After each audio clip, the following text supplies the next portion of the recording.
two separate islands, and they joined. Then this erupted. Then you had a tough cone there, only partially erupted, and then Helgafell, which is the flat top one back there in the middle. It united all as one island, and then finally in 1973 you had Elderfell. But we're going to walk back this way and see if we can see a view of Surtsey.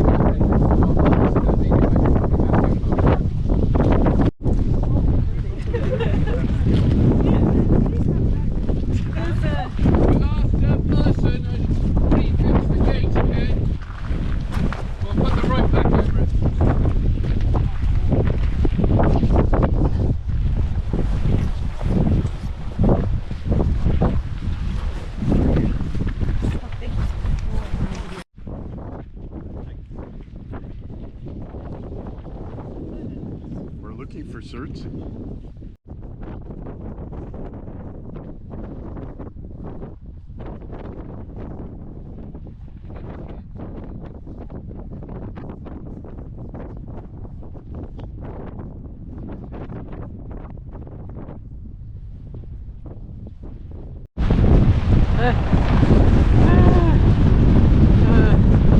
We're the southern end of the Westman Islands, and we're looking for Surtsey out in the distance.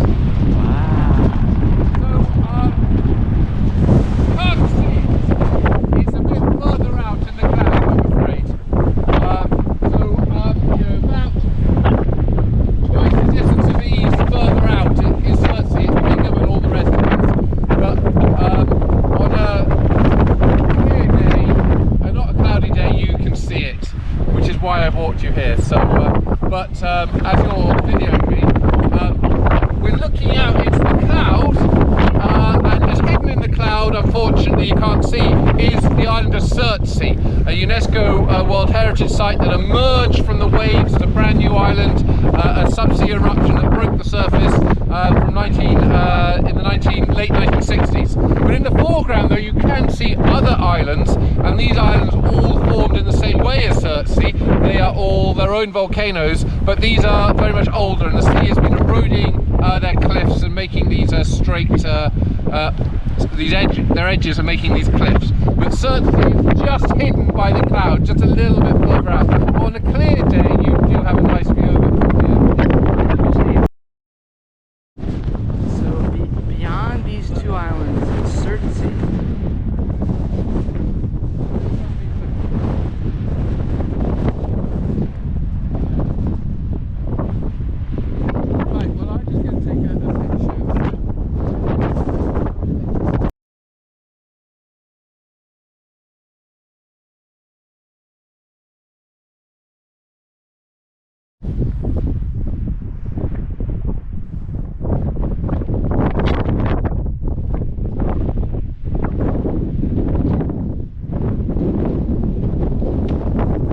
So that was the line of the fissure originally. So all of this would have just been, you know, the nice fields, the cows, and there's just houses all underneath this.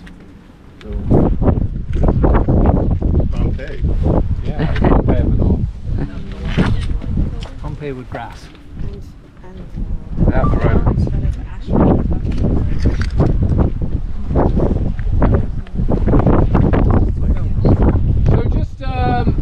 Saying to the people who just got out the bus, this lava flow just covered half. And this is the fissure. This is the fissure they're talking about. Right. Mountain there. So many homes were buried. 400 homes were buried under. And actually, that monument there is where the lava first started erupting.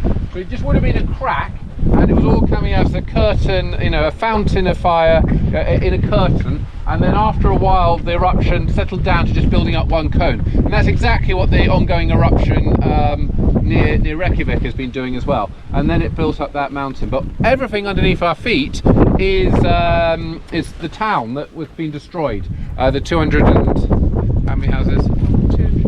217 houses. So there are houses beneath our feet right now, and you can literally see the lava flow just coming forward. James, it's and 417. 417 and arresting in the town just here. So And also behind there's one of the pumps.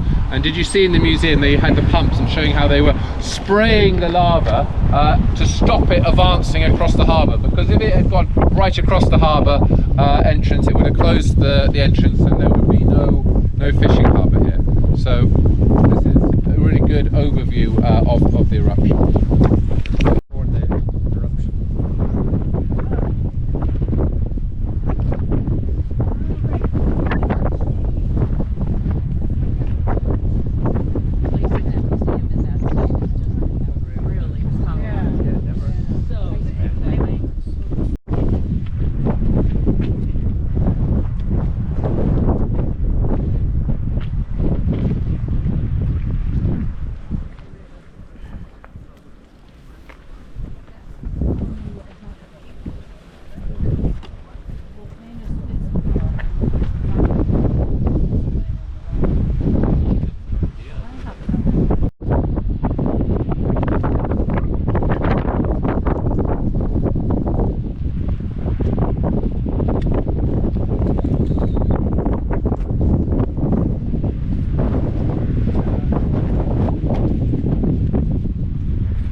Here is the cinder cone from 1973. I can't pick it Yes, out. it's red, and so the lava was flowing and emanating from here, and it was flowing down, and it covered a large part of the town, and there was a lot of effort made to prevent the lava from closing the harbor, so they had water and hoses to try to slow the lava down, because it would not have been good for the harbor to be closed.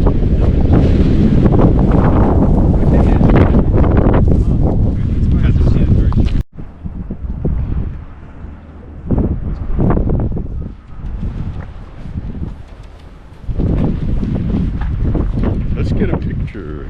Okay, I'm going in the church here. Can you come?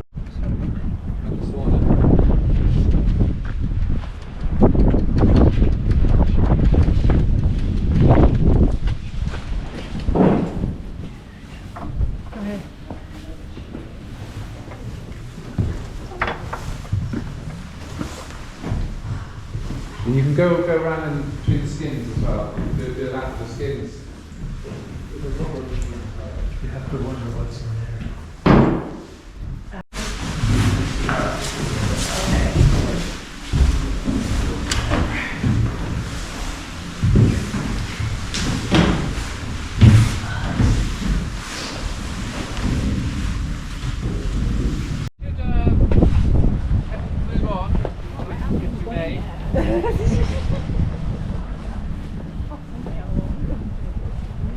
Oh, there's a bell in there. Let's see that. Oh yeah.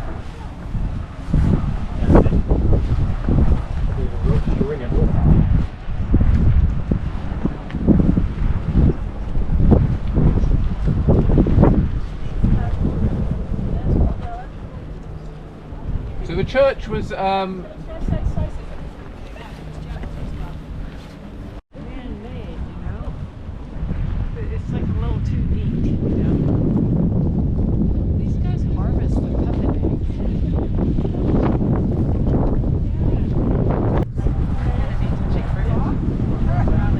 I actually where the baby trolls are.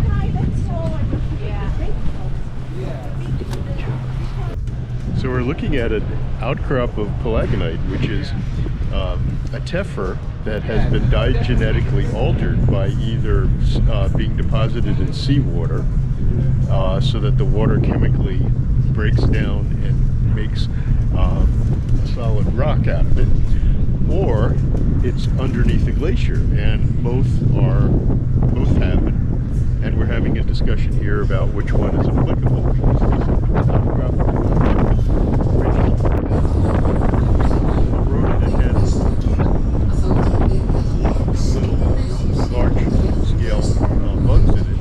Up, you know, pretty tall, like about 200 feet, and way up on the top there's a lava flow that's not palagonite, that hasn't been diagenetically altered. So when that later flow happened, if this was underwater on ice, that was not. So a couple of important clues. Palagonite.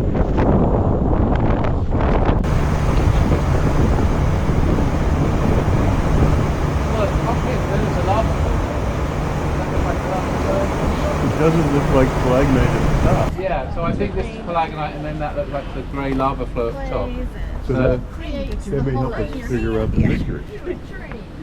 Well, but you can start. Well, that shows us by the time the volcano was up there, it was now subaerial. Right. The water was only the depth up to there. Yeah, not all the way up to the top. Oh wow. Pieces of volcano majota, and in between are chalky looking crap. And that is sort of some of the Yeah, probably sea erosion, minerals that are because weathered to I'm not sure.